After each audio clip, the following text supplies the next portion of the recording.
I found a hidden folder on my teacher's desktop during a presentation that was just 500 photos of me. It happened on a Thursday morning, second period.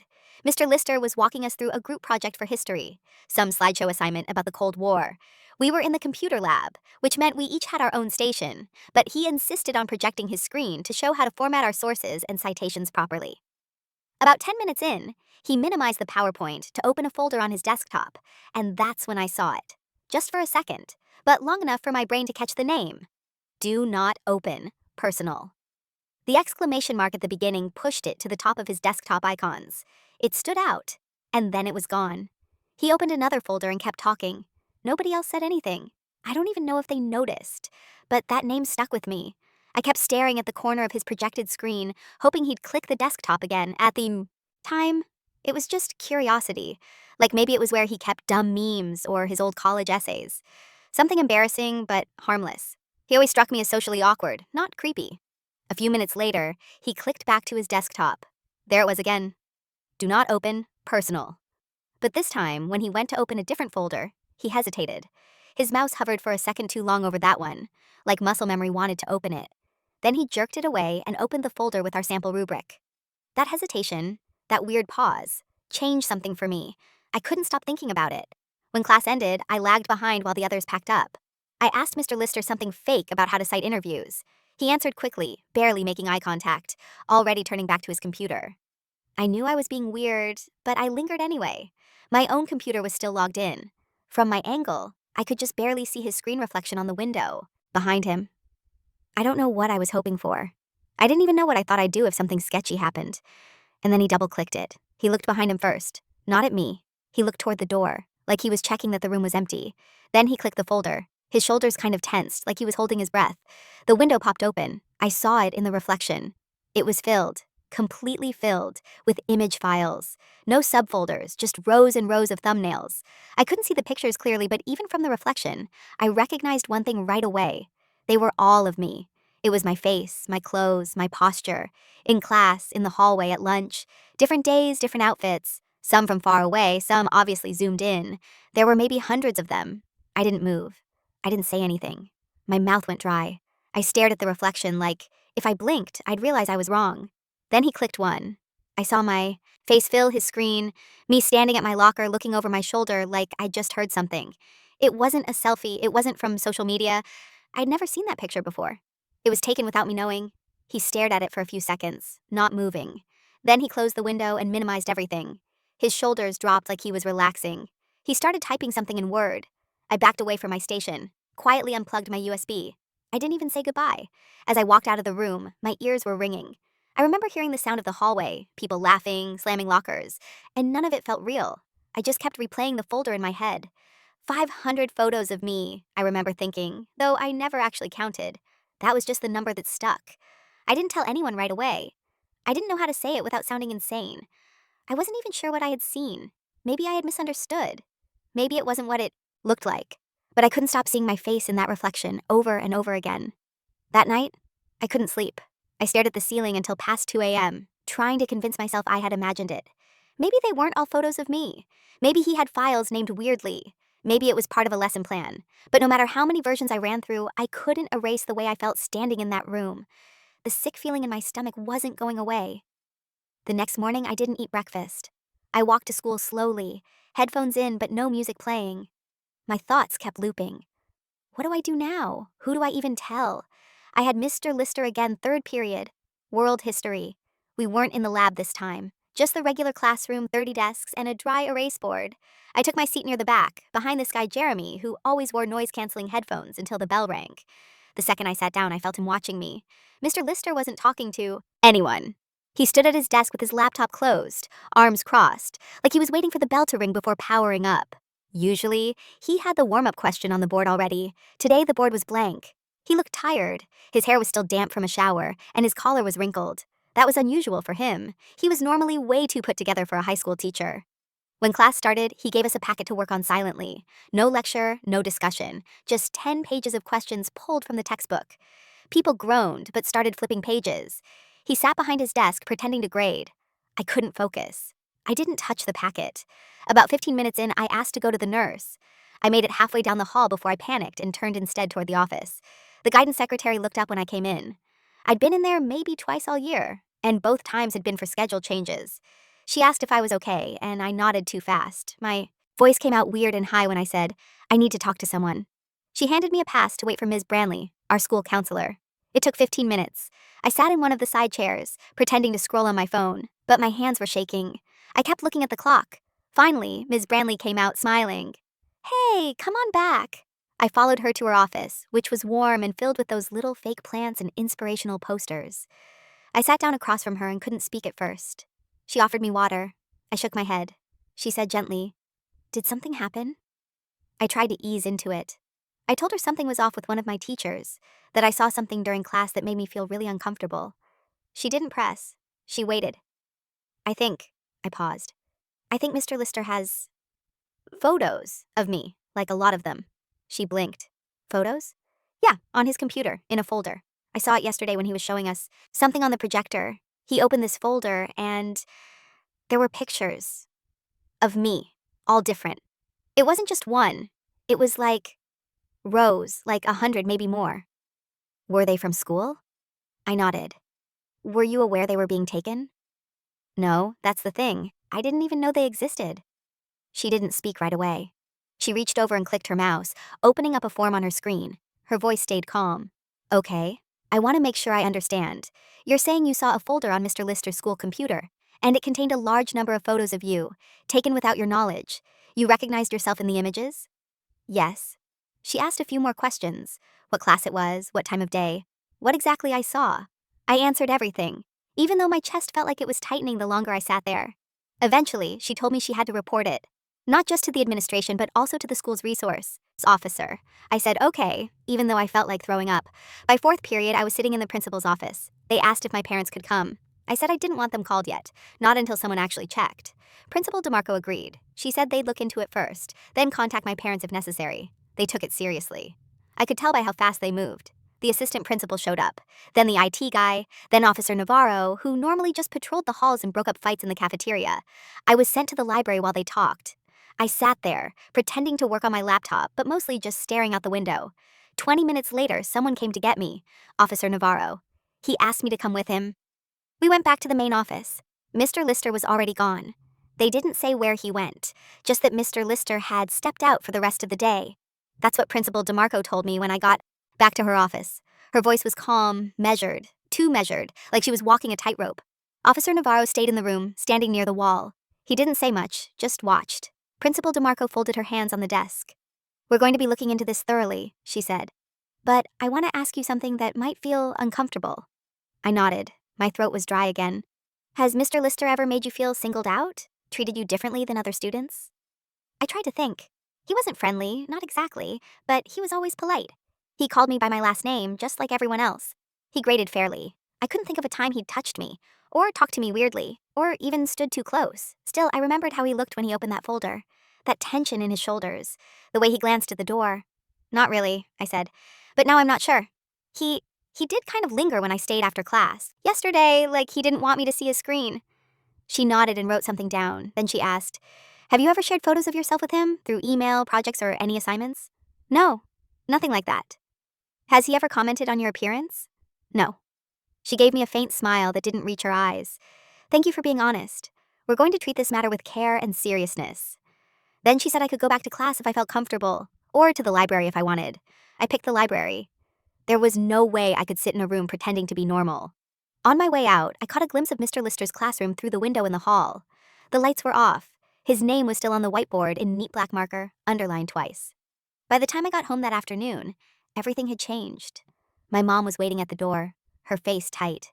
She barely let me get my backpack off before asking what had happened. The school had called her just before dismissal. They hadn't given full details, only that there was a concern involving a teacher. And I'd been the one to report it. I told her everything, not just about the folder, but how I'd watched him open it, how I saw my own face in those pictures. I kept expecting her to interrupt, to ask if I was sure. She didn't. She got very quiet and started pacing the kitchen while I talked. She called my dad. He came home early from work. That night, the school district sent out an email to all parents. It didn't name him. It just said a teacher had been placed on administrative leave pending an internal investigation, and that there was no known threat to student safety. But kids talk fast. By the next morning, everyone knew it was Mr. Lister. Someone must have heard it from a teacher or seen him being called out. There were whispers in the hallway. I got weird looks. Someone in homeroom asked if I'd gotten him. Fired. I didn't answer. In second period, where we were supposed to have him again, we got a sub. A woman in her 50s who clearly had no idea what was going on. She handed out busy work and told us Mr. Lister had a family emergency. Jeremy leaned across the aisle and whispered, "Is it true? Did he stalk you or something?" I didn't say anything. He backed off, but I could feel other people watching me.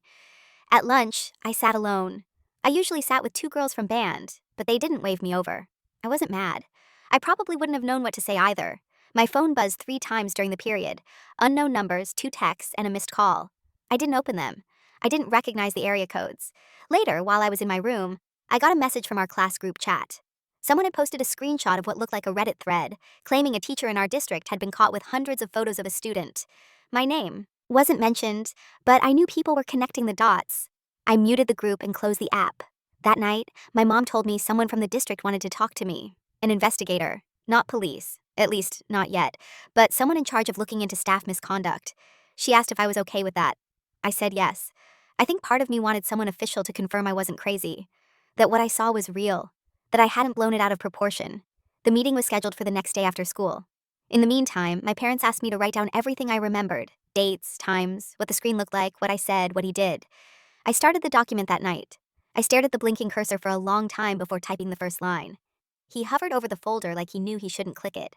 The investigator's name was Ms. Hodge. She didn't look like I expected. Probably in her 30s, brown blazer, no clipboard or badge, just a canvas tote bag, and a serious face. She met us in a small office at the district's central building, just 10 minutes from my school. It wasn't the police station. That mattered to me. It made things feel slightly less intimidating, though the moment I sat down across from her, my palms started sweating anyway.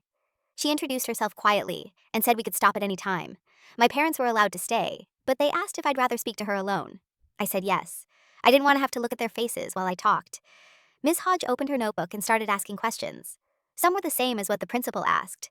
When I saw the folder, what I noticed, how many photos I thought were inside. Then she went deeper. She asked about the types of photos, what I remembered about the angles or locations. Had I ever been alone in the room with Mr. Lister? Had he ever spoken to me in a way that felt off? Had he contacted me outside of school? Email, social media, anything? I told her no to all of those. The weird thing was I had never noticed anything strange before. I tried to explain that. It wasn't like he was creepy in a normal way, I said. He was just kind of there, regular, boring even. She nodded. It's good that you're being honest. Then she asked if I had any reason to believe he'd accessed my personal accounts or devices. That caught me off guard. No, I said slowly. Why? She paused, looking down at her notes. It's just something we have to ask. In cases like this, we look at all possibilities, including digital access, school devices, shared networks, anything. That freaked me out more than I expected. I thought back to the school Wi-Fi, to the Chromebook I'd used for class last semester. I remembered how sometimes I'd log into my school Google account from home. I never thought twice about it. I told her that. She wrote something down, then she said, "Would you be comfortable giving us access to your school account, just to verify nothing's been compromised?" I hesitated. You mean my email and Drive? Yes, you don't have to, but it would help us rule some things out. I agreed. She had me type in my credentials on a district laptop, and then she thanked me. She said they had their own tech team who would handle it privately. After the meeting, she walked me back to the front, where my mom was waiting. Ms. Hodge said they were working closely with the school and law enforcement, but she didn't give specifics. She told my mom they'd follow up soon, and that I'd done the right thing coming forward. That sentence, "You did the right thing," kept echoing in my head the whole drive home. I wanted to believe it, but all I could think about was how many people at school were talking about me now. That night, someone slid into my Instagram DMs. No profile pic, no followers, just a message. Why would you lie about something like that? I blocked it immediately. The next morning, Mr. Lister's name was gone from the school directory. A few kids were still whispering in the halls, but most of the drama was fading already. There was a new sub in his place, same one from earlier. But this time she had access to the online gradebook and a more permanent tone to her voice. People stopped asking me questions directly, but I could feel the shift. Some kids treated me like I was fragile. Others looked at me like I was a snitch. A few just ignored me altogether, like they didn't know what to say. I overheard one guy at lunch mutter, "Why would he even do that? She's not even..." and then stop when he realized I was close enough to hear. That hit harder than I wanted to admit. Later that day, I was called to the office again. Another meeting, this time with the school IT guy and Officer Navarro. They'd looked at Mr. Lister's school laptop. The folder existed. It had exactly 516 photos of me, no duplicates, all taken in. School, hallways, classrooms, the library, even one from behind while I was walking across the parking lot. None were explicit or inappropriate, as they carefully phrased it. But all of them were focused on me, my face, my movements, zoomed in, cropped tightly. And the weirdest part, none were saved with dates. They were renamed with short labels: Locker 1, Eyes Down, Lunch Smile, Blue Hoodie 3. Like he'd been cataloging me. Officer Navarro asked me if I had any idea how long it had been going on. No, I said quietly. I guess I don't. He nodded. We're working with the county now. Just so you're aware, this is moving toward a formal investigation, possibly criminal. I looked at the floor. I didn't know what to feel. I didn't even know what I wanted to happen. The IT guy said they also found one video, short, 30 seconds. It was of me in the library from a month ago, reading. No sound, just me flipping pages, sitting there. I didn't remember it being taken. No one was near me that day. They said they'd be contacting my parents about the next steps. I walked back to class in a daze, barely registering the halls around me. For the first time since it started, I wasn't just scared. I was angry. The police came to our house that weekend. Not in a dramatic way, no sirens or uniforms. Just a plain car parked 2 houses down, and 2 detectives in jackets who introduced themselves as part of the county's Special Investigations Unit. One of them, Detective Rayner, asked if we could talk privately in the living room. My mom sat with me. My dad hovered in the kitchen. They didn't bring any new questions at first. They already had the photos, the folder, the timestamps. What they wanted now was permission. We're pursuing a search warrant for his personal devices, Detective Rayner said. His home computer, external drives, phone, everything. But it helps if we have a clear statement from you confirming what you saw and experienced. I nodded, trying not to let my hands shake. I already told the district investigator. I know, and that was helpful. But this would be a formal statement for law enforcement. They slid a form across the table. My mom reached for it first. She read every word like she was scanning for poison. Eventually, she nodded at me. I signed it. Then came the part I didn't expect. Detective Rayner looked at me and said, "We also found some photos taken outside of school, of your street, your house, your front porch, from a distance." My body went cold. My mom gasped. I saw her cover her mouth with her hand. Detective Rayner continued carefully, like he was watching my face. "There's no sign he entered your property. Nothing illegal there, yet. But it changes how we classify the behavior." He didn't say the word, but I heard it anyway. Stalking. They asked if I'd noticed anything strange recently. Cars parked. Nearby, someone standing outside, odd noises at night. I said no. I would have remembered. My dad stepped into the room then. "Is she safe here?" he asked. "Yes," Rayner said. "We're taking this seriously. But until charges are filed, we're limited. He's not in custody right now, but he's been advised to have no contact." That word, advised, wasn't strong enough. It made me feel like all of this was still floating in some in-between place. Like they knew something was wrong but couldn't quite say it yet. By the time they left, it was almost dark out. I kept thinking about those porch photos. I imagined him across the street, phone in hand, watching my house while I sat inside, completely unaware. I didn't sleep that night. I sat in bed with the lights on, listening to every creak and car engine and wind gust. I even put a chair against my door, like I was in a movie or something. Monday morning, I didn't go to school. My mom called in for me. They didn't ask questions. That afternoon, a different email went out from the district, this time naming Mr. Lister. It used the words formal investigation and alleged inappropriate conduct involving student imagery. They said he was on unpaid leave, effective immediately. By the time I returned to school Tuesday, everything felt different. People weren't whispering anymore. They were just watching. Some sympathetic, others curious. I didn't know which was worse. One girl in my math class passed me a note. It said, "If you want someone to walk with between classes, I'm down." I didn't even know her that well. Her name was Tessa. I hadn't expected that. I folded the note and kept it in my pocket. But something else had started to gnaw at me. I couldn't stop wondering why. Why me? Why so many photos? Why that folder? Why the labels? And more than anything, how long had he been planning it? That night, Ms. Hodge called. "We've reviewed more of the files," she said. "There's something you should know." I sat on the stairs with the phone pressed to my ear, one hand on the railing. "There's a pattern in the image folders," she said. "Before you, there were others, other students, past years, folders with different names. Each one contained images, but yours was by far the largest, the most recent." I didn't say anything. He didn't just fixate on you out of nowhere, she continued gently. This appears to have been a long-standing pattern of behavior. I asked, do their parents know? Yes, we're contacting them one by one. After I hung up, I sat there for a long time. It wasn't just me. That should have made me feel less alone. But it didn't.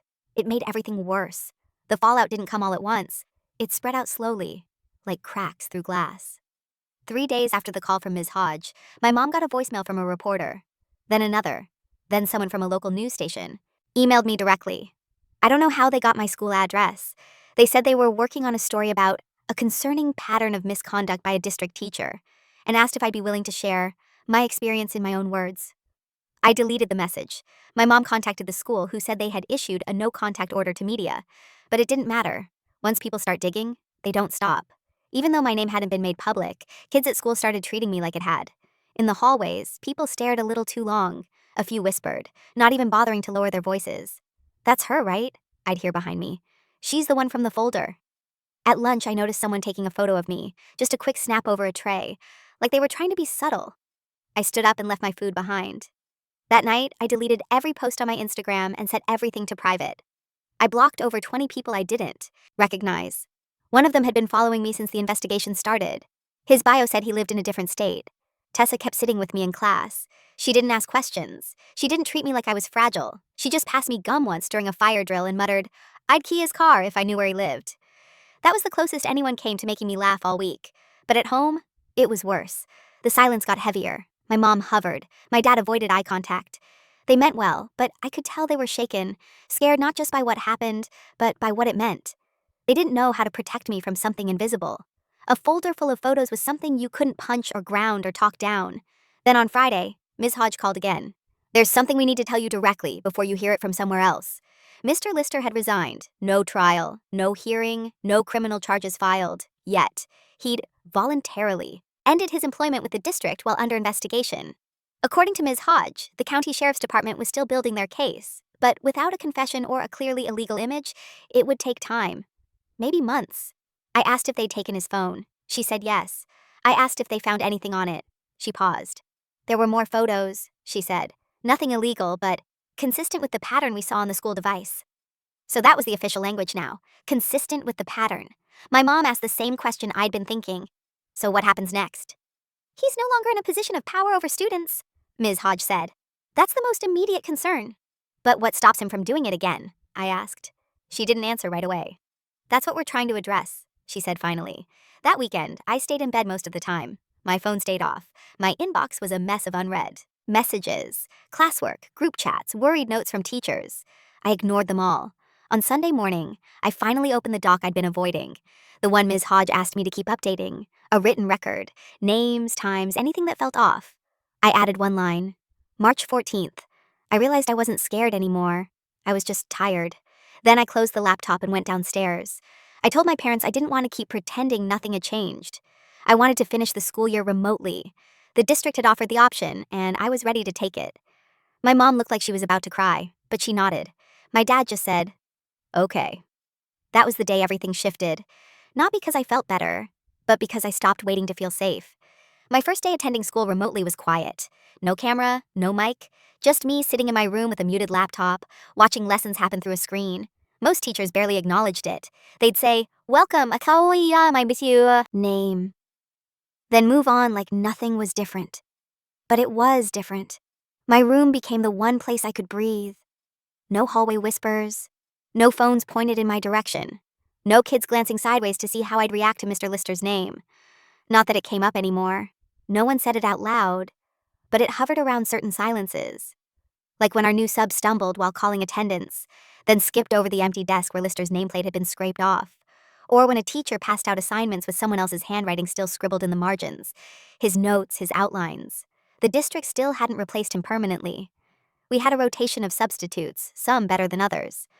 I heard all of this secondhand now, through texts from Tessa or from teachers who forgot I was still logged in during side conversations.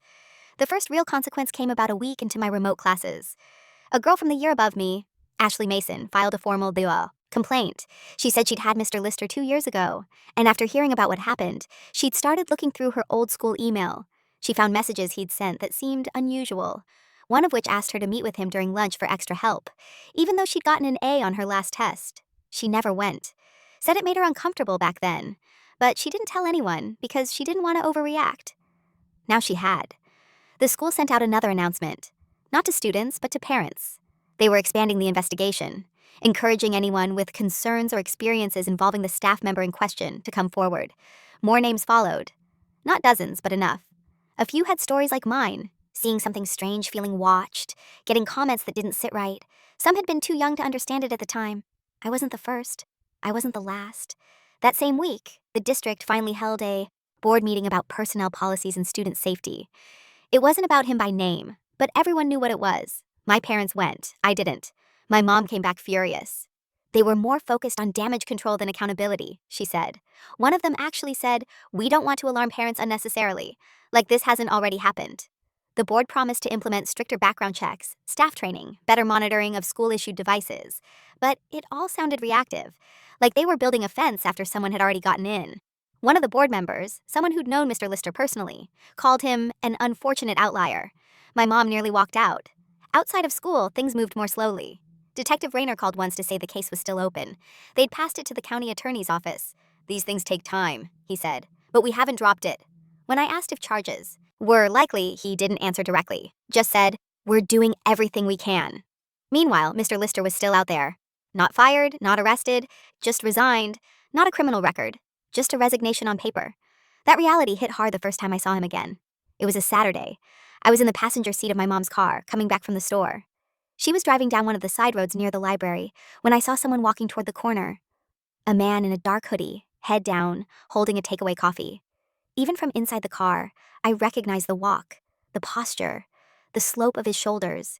It was him. He didn't look at us, didn't notice, but I couldn't stop staring. I didn't say anything until we were halfway home. "I saw him," I said. My mom's hands tightened on the wheel. "Where?" "By Jefferson and Main, on the sidewalk."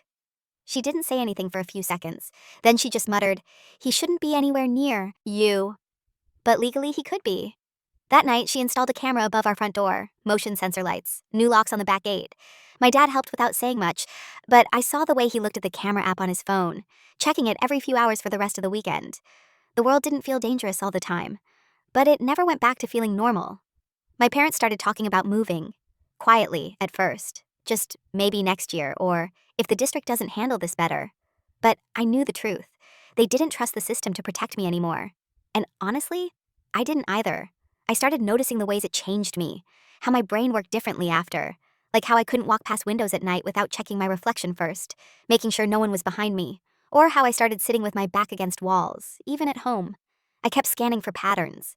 Lights on in parked cars, the same unfamiliar face in two different places, a hoodie worn too low. I knew most of it was in my head, but it didn't feel like overreacting. It felt like self-preservation. The real shift happened internally, quiet, gradual.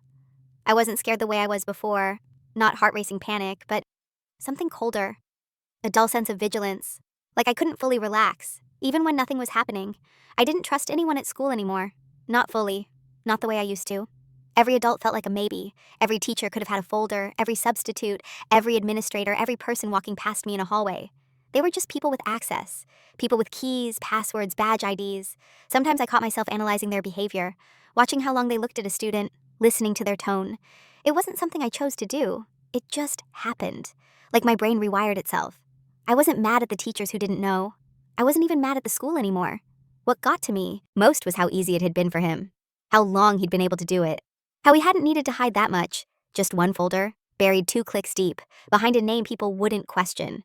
I remembered how normal he always seemed. Not charming, not friendly, just neutral, safe enough to fade into the background. And that made it worse. Because it wasn't about me. Not really. He could have picked someone else. He had picked others. I was just the last one he got away with. My counselor, Ms. Branley, kept checking in. I appreciated that. She wasn't pushy, and she didn't treat me like I was broken. Sometimes she'd just send a short message to see how I was holding up. At one point, she suggested therapy outside school. "Not because anything's wrong with you," she said, "but because something wrong happened to you." I agreed. The first session was awkward. I didn't know what to say. I felt like I was wasting the therapist's time, like I hadn't gone through something bad enough to justify being there. But she didn't pressure me. She just let me sit in silence when I needed to, and asked gentle questions I didn't have to answer right away. One day, I told her about the time I stayed after class and how I saw the folder open for just a few seconds. "How long do you think he had it before that?" she asked. I thought about it. "I don't know, maybe months, maybe longer." "And you didn't feel it?" "No, that's not your fault." I nodded, but I didn't fully believe her yet. At school, things settled into a weird new rhythm. People mostly left me alone. The novelty of the situation had worn off, and there was always something new to talk about. A fight in the cafeteria, a junior who got suspended for vaping in the bathroom. Everyone moved on, except me. Sometimes I missed not knowing. I missed when I could sit in class and zone out, worrying about stupid things like quiz grades or whether I should go to the winter dance. Now everything felt heavier. Every assignment, every login screen, every school hallway. Even the sound of clicking, just a mouse clicking, could set me on edge. I kept hearing it in my head, the exact sound of his mouse when he opened the folder. It would come back when I least expected it, during roll call, during dinner, lying in bed. Click, folder opens. There I am. One night I tried to explain it to my mom. How it wasn't just what he did, it was the access he had. How easily he made me a thing to be collected, organized, labeled. She didn't say much, just sat beside me, held my hand. "I wish I could fix this," she whispered. I know. I didn't expect anyone to fix it anymore. What I wanted was something simpler, something no one could give me. I wanted to forget that someone had made me feel like an object. But I couldn't. The decision wasn't sudden. It built over time, piece by piece, until one morning I woke up and realized I didn't want to go back. Not just to the school building, I'd already stopped that months ago, but the entire routine, the district, the way people looked at me like I was fragile or dangerous or both. The way staff still paused when my name came up in meetings, like I was an asterisk next to their lesson plans. There wasn't a specific trigger, just a gradual sense that being in that system meant being trapped in the aftermath of someone else's choices. I was done being the reminder. I brought it up to my parents after dinner one night. My mom had just cleared the table, and my dad was scrolling through news on his tablet. "I want to transfer," I said. They both looked up. "Not just online," I added. "I want out. A different school or homeschool. I can't stay in this." They didn't argue. My mom sat down slowly. "We figured this might come up," she said. "We already looked at a few options," my dad added, "in case you wanted them." That caught me off guard. I didn't know they'd been preparing for this behind the scenes. There were 3 real options: a charter school across town, a virtual academy through the state, or independent homeschooling with a program my mom would oversee. I picked the virtual academy. It felt like the cleanest break. No building to walk into, no new teachers asking questions, no other students trying to guess if I was that girl from the story. We filled out the paperwork that week. It wasn't complicated. The district didn't try to stop us. By the time my official withdrawal date came, it didn't feel like an event. No goodbyes, no locker to clean out, just an automated email saying my account would be deactivated in 24 hours. I watched the screen go dark, and that was it. No closure, no ceremony, just gone. That night, I lay in bed and thought about everything that had happened since that morning in the computer lab. From the second I saw that folder name, "Do Not Open," personal, my life had been split down the middle. There was before, and now there was after. Leaving the school didn't fix anything, but it gave me something I hadn't had in months: control. I set up my new classes the next day. They were simple, mostly video modules and assignments with quiet deadlines. No discussions, no side glances, just work and progress and completion. Tessa texted me once after she heard I'd left. "Hey, saw you're gone. Just wanted to say, I get it. And if you ever want to grab coffee or not talk about any of it, LMK." I replied, "Thanks. I might take you up on that sometime, but not yet." I wasn't ready to start something new. I was just trying to end something cleanly. The following week, Detective Rayner called. It was brief. He said the investigation was being reviewed by the county prosecutor, but there still hadn't been a decision about charges. "We're pushing for it," he said. "We've documented a pattern, but it's going to come down to what they think. We'll hold up in court." "So maybe nothing happens?" I asked. He paused. "Maybe not right away." I thanked him for calling. I didn't feel relieved. I didn't feel angry. I felt like I'd just put down a weight I'd been carrying for so long I forgot how heavy it was. A few days later, my mom got a small box in the mail from the school. Inside were a few notebooks, a copy of To Kill a Mockingbird with my name written on the inside cover, and a sealed envelope. No return address. Just my name. Inside the envelope was a typed letter from Principal DeMarco. It said, in part, "We failed you. We didn't see what we should have. We're working to change that. But I know it doesn't undo what happened. I hope, in time, you'll find peace outside of these halls. You deserved better. I'm sorry." I read it once, then I folded it back into the envelope and left it on my shelf. Not because I forgave anyone, but because I needed to stop reliving it. It's been 6 months since I left. Not just the school, but the version of my life that existed before all of this. Some days I feel like I'm still climbing out of the same moment, still waking up in that computer lab with a folder name burned into my head. But other days, it's quieter, manageable. The online academy turned out to be a better fit than I expected. The work is predictable. The teachers are distant but kind. No one knows me beyond my student ID. There are no glances, no questions, just modules, emails, and the occasional Zoom call that I can leave my camera off for. It's not exactly normal, but it's safe. And safety is enough for now. I still go to therapy once a week. I'm learning how trauma doesn't always look like what people expect. It isn't just panic attacks or nightmares. Sometimes it's silence. Sometimes it's losing interest in the things you used to love. Sometimes it's waking up already bracing for something that might never come. We talk about that. About how much energy it takes to stay on guard all the time. About what it means to let some of that go. One afternoon, I asked my therapist if it was weird that I didn't feel much anymore. Not anger, not fear, just numb. She said, "It's not weird. It's your body adapting. Numbness is its own kind of armor." That made sense. In the spring, I went with my mom to visit a college campus nearby, just for fun. She didn't push me. She just said, "You don't have to decide anything now, but I think it would be nice to walk somewhere new." It was warm that day, the kind of weather where everything smells like cut grass and sun on pavement.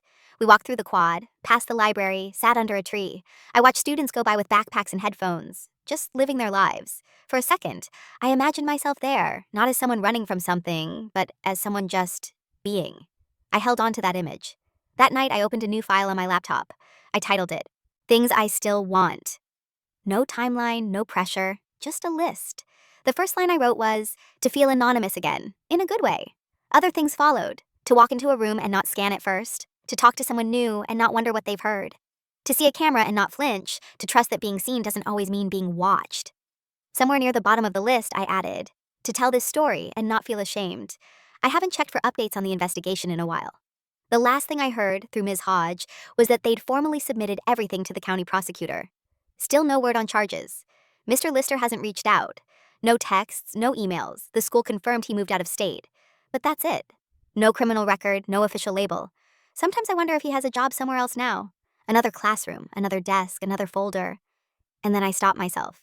Because I know the part that matters. He doesn't have access to me anymore. This story won't follow me forever. I know that now. But I also know it won't leave completely. It's in the way I walk, the way I pause before answering certain questions, the way I carry myself in spaces where no one knows what happened. And maybe that's okay. I'm not the same person I was before that morning in the lab. I'm not trying to be. But I'm still here. And that's enough.